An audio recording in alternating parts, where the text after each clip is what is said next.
Hello दोस्तों, आज हम लोग क्वेश्चन नंबर 421 से आगे करेंगे। अब हम लोग का जो जेई में पूछा गया सवाल है वो क्वेश्चन इस चैप्टर से आ गया। चैप्टर का नाम क्या है? जो विद्युत धारा से रिलेटेड है। तो इससे पहले आप हमारे चैनल मोदी क्लासेस टीच को लाइक, सब्सक्राइब और वीडियो को ज्यादा से ज्यादा शेयर कर। चलिए आइए हम लोग अब क्वेश्चन नंबर 421 करते हैं। क्या कहता है 421? जब दो या दो से अधिक प्रतिरोध को एक समान दो बिंदुओं के बीच जोड़ा जाता है तो वे डैश में जुड़े होते हैं। जैसे कि मान चलिए पहला बिंदु ये है, दूसरा बिंदु ये है। जब दो या दो अधिक प्रतिरोध को अगर हम दो बिंदु से जोड़ते हैं तो क्या है? तो आपको ये पता है कि ये जो है और भी है, दो समान बिंदुओं के बीच जोड़ते हैं तो ये हम लोग को ये जो प्रतिरोध ये आपको श्रेणी क्रम दिखाएगा और एक प्रतिरोध यहाँ पे फिगर बनाते हैं। जैसे मान के चलिए ये कोई आया धारा, यहां से आपको ये एक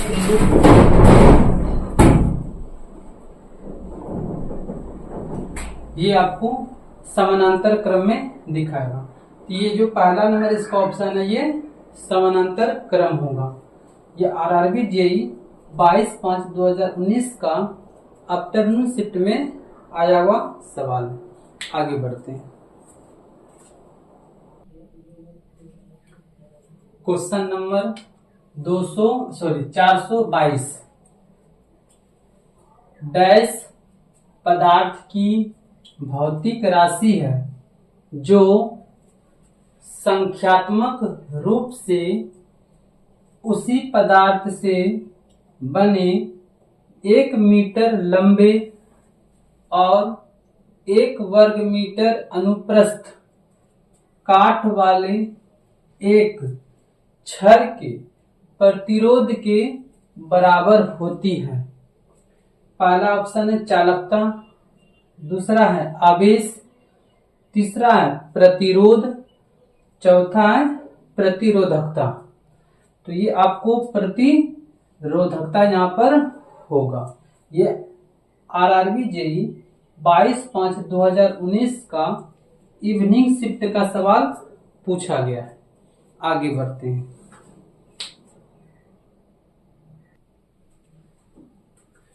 क्वेश्चन नंबर 423।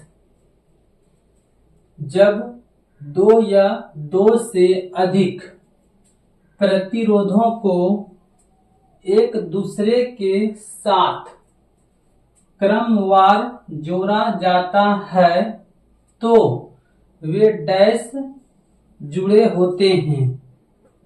पहला श्रेणी क्रम में, दूसरा समानांतर क्रम में, तीसरा सीधे, चौथा लाइन में। तो ये जो ऑप्शन होगा ये ऑप्शन नंबर फर्स्ट होगा। ये श्रेणी क्रम में जुड़े होते हैं।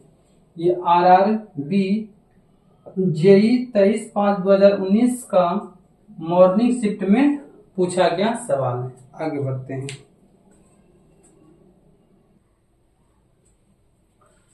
Question number 424।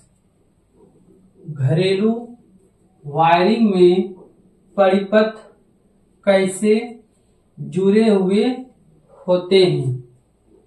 पहला सीधे, दूसरा श्रेणी क्रम में, तीसरा क्रमिक रूप में, चौथा समानांतर क्रम में। तो हम लोग को पता है जो घर में हम लोग यूज करते हैं वो समानांतर क्रम में जोड़ते हैं। इसलिए जब एक रूम का अगर कुछ चीज खराब हो जाए, कोई भी चीज हो, तो दूसरे रूम का खराब नहीं होता, वो जलते रहता है, समानांतर क्रम के कारण ही। ये आरआरबी जेई 24/5/2019 का आफ्टरनून शिफ्ट का सवाल पूछा गया है। आगे बढ़ते हैं। Question number 425। स्विच ऑन होने पर बल्ब कैसे जल जाता है? जैसे हम लोग स्विच को दबाते हैं, ऑन करते हैं, तो बल्ब अपने आप जल जाता है। कैसे जलता है, क्या रीजन है? तंतु फैल जाता है। बी नंबर, परिपथ में धारा प्रवाहित नहीं होती है। सी नंबर, धारा की वजह से तंतु गर्म हो जाते हैं और जलने लगता है। यही रियल, यही चीज होता है। तंतु एक दूसरे को स्पर्श करते हैं, ऐसा कोई बात नहीं है। ये ऑप्शन नंबर 3 सेटिस्फाई करेंगे। आगे बढ़ते हैं।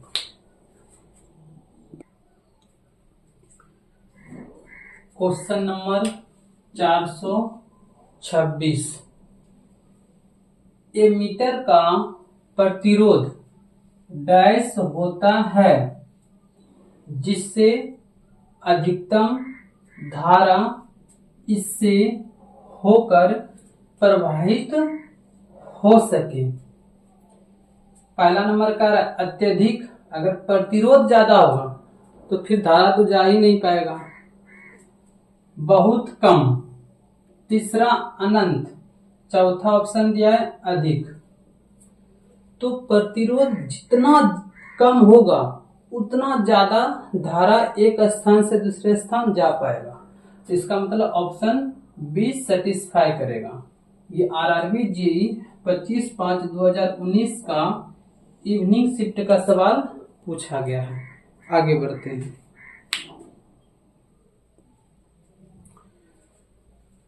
Question number 427।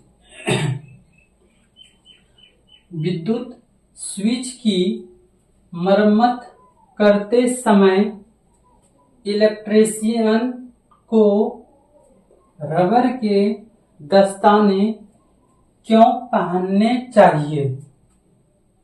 पहला नंबर ऑप्शन है सामग्री को पिघलने से बचाने के लिए, इसके लिए तो नहीं करते हम लोग। दूसरा, बिजली के झटके से बचने के लिए। और भी देख लेते हैं ऑप्शन क्या कर रहा है।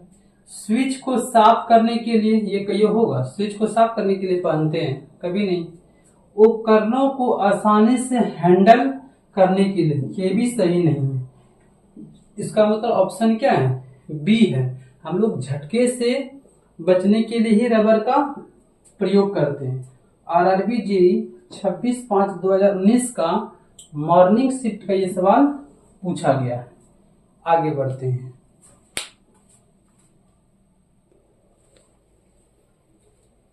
Question number 428। इनमें से किसका प्रयोग परिपथ को विच्छेदित या विद्युत परिपथ को बंद करने के लिए किया जाता है? हम लोग विद्युत परिपथ को यानी कि लाइन काटने के लिए किसका प्रयोग करते हैं? सीधी बात है, पहला है स्विच का, दूसरा तार का, तीसरा बैटरी का, चौथा बल्ब का। तो हम लोग स्विच का प्रयोग करते हैं। ये आरआरबी जेई 26/5/2019 का इवनिंग शिफ्ट का सवाल पूछा गया है। आगे बढ़ते हैं। Question number 429। विद्युत धारा का एक सतत और बंद मार्ग क्या कहलाता है? पहला है मार्ग कहलाता है, दूसरा विद्युत परिपथ कहलाता है, तीसरा मेष कहलाता है, चौथा लूप कहलाता है। तो इसमें क्या कहलाता है? विद्युत परिपथ कहलाता है। ये आरआरबी जेई 27/5/2019 का इवनिंग शिफ्ट का सवाल पूछा गया। आगे बढ़ते हैं। Question number 430। तापमान बढ़ाने पर सभी शुद्ध धातुओं के प्रतिरोध पर क्या प्रभाव पड़ता है? जितना भी शुद्ध धातु है, जैसे लोहा हो गया, चांदी हो गया, अगर हम उसको तापमान बढ़ावे तो क्या प्रभाव होगा? कह रहा ओ प्रभावित रहती है, ओ प्रभावित तो नहीं होता, नगण्य हो जाती है, कम हो जाती है, ये भी नहीं होगा, बढ़ती है। अगर हम लोहा को धूप में छोड़ देते तो लोहा क्या होता है? गर्म हो जाता है, उसका तापमान बढ़ जाता है। कह रहा कम हो जाएगा, ये तो होगा ही नहीं। ये RRB JEE 27/5/2019 का आफ्टरनून शिफ्ट का सवाल पूछा गया। आगे बढ़ते हैं। Question number 431। दो बिंदुओं के बीच वोल्टेज मापने के लिए सभी परिपथों में वोल्टमीटर को कैसे जोड़ा जाता है? वोल्टमीटर श्रेणी क्रम में, दूसरा एक्रॉस, तीसरा है पंक्ति में, चौथा है समानांतर क्रम में। तो आपको याद रखना, ये जो वोल्टमीटर है इसको हम लोग समानांतर क्रम में जोड़ते हैं। और एक होता है आमीटर,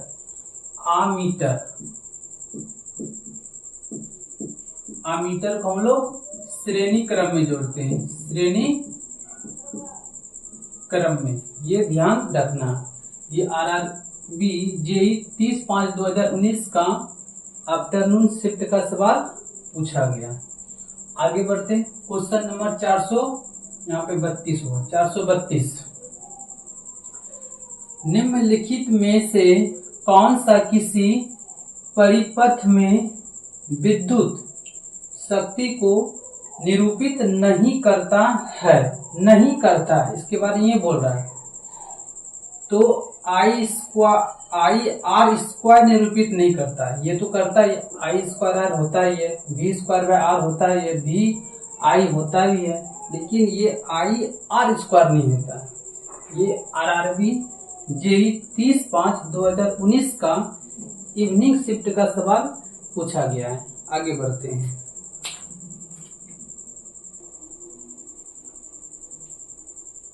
क्वेश्चन नंबर 433। निम्नलिखित में से किस पदार्थ में अत्यधिक उच्च प्रतिरोध होता है? सबसे ज्यादा प्रतिरोध किसमें होता है? चालक में। चालक में तो सबसे कम होता है। प्रतिरोधक में उतना ज्यादा नहीं होता है। विद्युत रोधी में सबसे ज्यादा। विद्युत रोधी मतलब क्या है? वैसा पदार्थ जिससे होकर करंट, इसका मतलब जो इलेक्ट्रॉन है आर पार हो ही नहीं सकता। तो ये RRB JEE 31/5/2019 का इवनिंग शिफ्ट में सवाल पूछा गया। आगे बढ़ते हैं। Question number 434। यदि किसी परिपथ में कई सारे बल्ब श्रेणी क्रम में जोड़े हुए हो और कोई एक बल्ब बंद हो जाए, श्रेणी में जोड़ा हुआ कोई भी एक बल्ब बंद हो जाए, तो अन्य बल्बों पर क्या प्रभाव होगा? मेरा कहने की मीनिंग है कि मान के चले कि ये कोई है, यहाँ पर एक बल्ब है, फिर यहाँ पर एक बल्ब है, यहाँ पर एक बल्ब है ना, और ये किसमें? श्रेणी क्रम में। अगर ये बल्ब खराब हो गया तो इस पर क्या प्रभाव पड़ेगा? तो पहला कुछ बल्ब फट जाएंगे, ये तो नहीं हो सकता है। अन्य सभी बल्ब जलना बंद कर देंगे। श्रेणी क्रम में जब यही नहीं जलेगा तो आगे भी नहीं जल पाएगा। तो इसका मतलब ये वाला क्या होगा? सही हो जाएगा। कुछ बल्ब जलेंगे और कुछ नहीं जलेंगे, ये तो हो ही नहीं सकता। अन्य सभी बल्ब जलेंगे, जल ही नहीं सकता। तो ये RRB JEE 31/5/2019 का इवनिंग शिफ्ट का सवाल पूछा गया। आगे बढ़ते हैं। Question number 435। एक इकाई धनात्मक आवेश को अनंत से एक बिंदु तक हस्तांतरित करने में किया गया कार्य उस बिंदु पर डैश के बराबर होगी। उस बिंदु पर किसके बराबर होगा?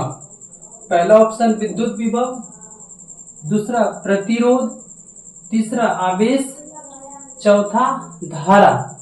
तो ये है ना, ये विद्युत विभव के बराबर होती है। ये आरआरबी जेई 1/6/2019 का मॉर्निंग शिफ्ट का सवाल पूछा गया। आगे बढ़ते हैं। Question number 436। विद्युत संचरण के लिए बनने वाले तार के लिए विशेष रूप से उपयोग किए जाने वाले दो पदार्थ कौन से हैं? यानी कि वो कौन सा दो पदार्थ उपयोग करते हैं? पहला टंगस्टन और मैग्नीशियम, दूसरा तांबा और एल्यूमिनियम, तीसरा मैग्नीशियम और कॉन्स्टेंटन, चौथा नाइक्रोम और कॉन्स्टेंटन। तो यहाँ पे देखिए क्या बोला है, जो सबसे ज्यादा हम लोग उपयोग करते हैं, एक तांबा का और एल्यूमिनियम का प्रयोग सबसे ज्यादा मात्रा में किया जाता है। ये आरआरबी जेई 1/6/2019 का इवनिंग शिफ्ट का सवाल पूछा गया। आगे बढ़ते हैं।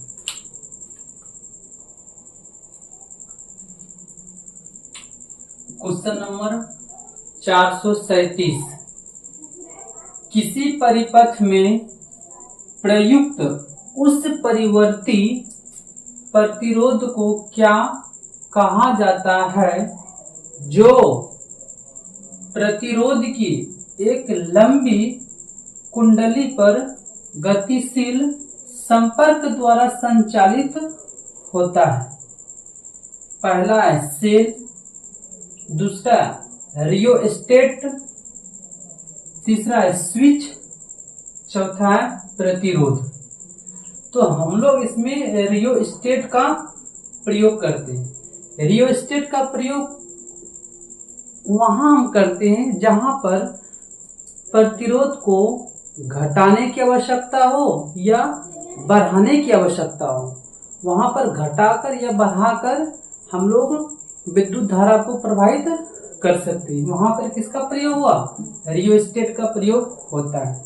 ये आरआरबी जेई 2/6/2019 का आफ्टरनून शिफ्ट का सवाल पूछा गया। आगे बढ़ते हैं।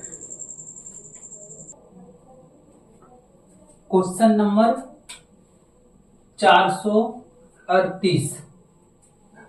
इनमें से कौन विभवांतर के समानुपाती होता है? तो आपको पता होगा ओम का नियम। ओम का नियम क्या होता है? V बराबर क्या आता है? I into R। तो आप देख ले विभवांतर के समानुपाती कौन है? I भी है यानी कि धारा भी, और R यानी कि रेसिस्टेंस से प्रतिरोध भी। तो इसमें देखते प्रतिरोधकता तो नहीं होगा, समय भी नहीं होगा, शक्ति भी नहीं होगा। इसका मतलब इसमें क्या है? धारा विभवांतर के समानुपाती है। विभवांतर यहाँ है और आई यहाँ है धारा। अगर रेसिस्टेंस होता यानी प्रतिरोध होता वो भी उसके समानुपाती होते। यह आरआरबी जेई 2/6/2019 का आफ्टरनून शिफ्ट में क्वेश्चन पूछा गया है। आगे क्वेश्चन नंबर 439। निम्न में से सबसे दुर्बल चालक कौन सा है? सबसे घटिया। तो आपको पता है पहला नंबर है बेकेलाइट, दूसरा है पीतल, तीसरा हीरा, चौथा है तरल हीलियम। तो सबसे आपको दुर्बल चालक बताना है। तो हम लोग को पता है जो बेकेलाइट है ना वो सबसे ज्यादा दुर्बल चालक है। और बेकेलाइट बना किससे है? तो फिनेल प्लस फॉर्मल्डिहाइड। ये भी क्वेश्चन बार बार एग्जाम में आया है कि जो बेकेलाइट का निर्माण होता है वो फिनेल और फॉर्मल्डिहाइड के दोनों को मिक्स करके। ये आरपीएफ कांस्टेबल का सवाल है जो 19/1/2019 का आफ्टरनून शिफ्ट में पूछा गया है। आगे बढ़ते हैं। Question number 440। वोल्ट मीटर में डैश होता है जिससे वह परिपथ से नगण्य धारा लेता है, यानी कि नहीं के बराबर धारा लेता है। पहला ऑप्शन का रहा निम्न प्रतिरोध, दूसरा का रहा उच्च प्रतिरोध, तीसरा निम्न चालकत्व, चौथा उच्च चालकत्व। तो आप लोग को पहले भी पढ़ा है कि वोल्ट मीटर में क्या उच्च प्रतिरोध होते हैं। ये आरआरबी जेई 27/6/2019 का इवनिंग शिफ्ट का सवाल पूछा गया। इस प्रकार से इस चैप्टर से जितना भी जेई में सवाल आए हुए थे सारे के सारे हम लोग सवाल कर चुके हैं।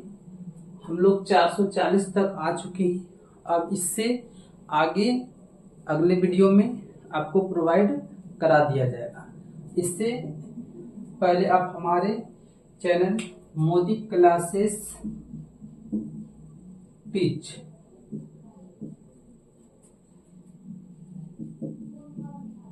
टीच को लाइक, सब्सक्राइब और वीडियो को ज्यादा से ज्यादा आप अपने दोस्तों के बीच शेयर कर दें। धन्यवाद।